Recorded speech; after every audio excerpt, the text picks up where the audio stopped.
Goals saved above expected. It's a stat that measures how many more goals a goalie stops than he's expected to stop. Cheryl, the Oilers goalies are really struggling in that stat. Stuart Skinner is 71st. Calvin Pickard is 80th. This is a team that was just a win away from the Cup last year. Cheryl, is it time to move on? Do the Oilers need to trade for a goalie before this year's deadline? Gino, you just answered the question right there by mentioning those stats. Let's add another one. How about 13 goals against in the last 2 games? It ain't good. So Stan Bowman's got to find a way to upgrade the goaltending position for his team. Listen, we all know that they're contenders. They went to Game 7 last year with the likes of Connor McDavid, Draisaitl. The list goes on and on. But you need a bona fide goaltender to make a timely save, to steal you a game every once in a while. You need a tandem as well, and right now they do not have the right mix there.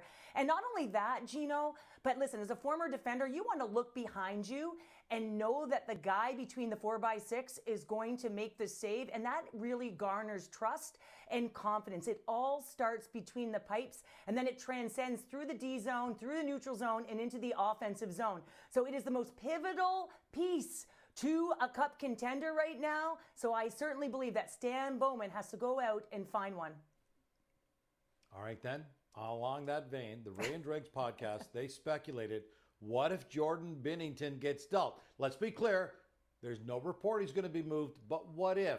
He's proven he can win the big game. He just did it again with Canada at the Four Nations. Cheryl, if Binnington were available, is that the type of goalie you'd like to see the Oilers go after? Yeah, absolutely, Gino, because you got to upgrade, right? You're not looking for an incremental increase. You're going to go bust or you're going to go home. I think you have to be bold when you're a Cup contender. And yes, it's high risk, but if it's high risk, you either fall or it's a big reward. And when you've got a guy like Binnington, yeah, you can be seduced by what just happened at the Four Nations face-off, but he was absolutely outstanding, in particular in overtime. And you go back to 2019, listen, he won a Stanley Cup where he was outstanding in Game 7 as well. So he's proven that he can withstand the pressure. He can embrace it. So if I'm the Edmonton Oilers right now with a guy that's feeling it, I'm looking directly at him if he's on the move. Okay, but if Binnington isn't available or if the ask for him is too high, who else do you think the Oilers have on their wish list? Is there another goalie they should target, Cheryl?